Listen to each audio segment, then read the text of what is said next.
எனது முருகன் கோயில்ல சுருட்டு நிவேதனமா படைக்கப்படுதா? ஆமாங்க, உலகத்துல எந்த முருகன் கோயில்லையும் இல்லாத வழக்கமா தமிழ்நாட்டுல இருக்கிற விராலிமலை முருகன் கோயில்ல சுருட்டு நிவேதனமா படைக்கப்படுது. பக்தர்களுக்கு பிரசாதமாவும் வழங்கப்படுது. பக்தர்கள் வழங்கப்படும் இந்த சுருட்டை வீட்டில் கொண்டு போய் வச்சா அவங்களோட வேண்டுதல் நிறைவேறும் அப்படின்ற நம்பிக்கை இருக்கு. ஏன் இந்த கோயில்ல சுருட்டு நிவேதனமா படைக்கப்படுது அப்படின்றதுக்கான காரணத்தையும் தெரிஞ்சுக்கலாம். விராலிமலை கோயில்ல பல ஆண்டுகளுக்கு முன்னாடி திருப்பணி நடந்துட்டு வந்தது. அந்த திருப்பணியில கருப்பமுத்து அப்படின்ற முருக பக்தர் ஈடுபட்டு வந்துட்டு இருந்தாரு. ஒரு நாள் பலத்த காற்றுடன் மழை பெஞ்சிட்டு இருந்துச்சு. அருகில் இருந்த ஆற்றிலையும் வெள்ளம் பெருக்கெடுத்து ஓடிட்டு இருந்தது. அந்த கருப்பமுத்து ஆற்றை கடக்க முடியாம முருகனை வேண்டி குளிர் தாங்காம சுருட்ட ஒன்றை பற்ற வைத்து பிடித்து கொண்டு தவிச்சு கொண்டுட்டு இருந்தாரு. அருகில் மற்றொருவர் குளிரில் நடுங்கிட்டு இருக்கிறத பார்த்துட்டு இருந்த அந்த கருப்பமுத்து தன்னிடம் இருந்த மற்றொரு சுருட்ட அவர்கிட்ட கொடுத்தாரு. குளிருக்கு கொஞ்சம் இதமா இருக்கட்டும் அப்படின்னு சொல்லிட்டு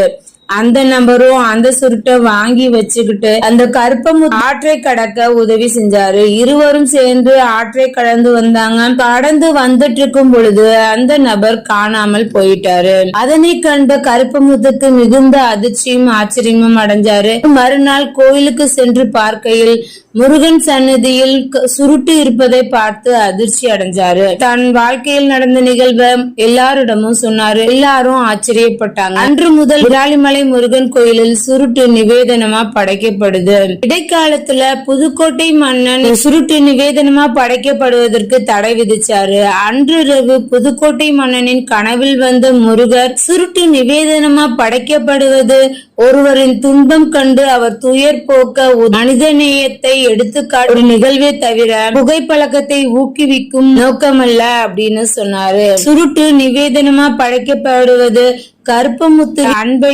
எல்லோருக்கும் எடுத்து காட்டுவதற்காகத்தான் அப்படின்னு சொன்னாரு. புதுக்கோட்டை மன்னர் பின்னர் தடையை நீக்கிவிட்டார். இன்று வரை விராலிமலை முருகன் கோயிலில் மாலை வேளையில் சுருட்டு நிவேதனமா படைக்கப்படுது. கடவுளுக்கு என்ன படைக்கிறோம் அப்படின்றது முக்கியம் இல்ல, நாம் எவ்வளவு அன்போடு படைக்கிறோம் என்பதுதான் முக்கியம். இந்த கதையை பத்தி நீங்க என்ன நினைக்கிறீங்கன்னு கமெண்ட்ல சொல்லுங்க. உங்க ஊர்ல இது போன்ற விசித்திரமான நிவேதனம் கோயில் நடைமுறைகள் இருந்துச்சுனாலும் கமெண்ட்ல சொல்லுங்க. விராலிமலை முருகனின் மற்றும் ஒரு அதிசயத்தை நாம அடுத்த வீடியோலையும் பார்க்கலாம். நன்றி, வணக்கம்.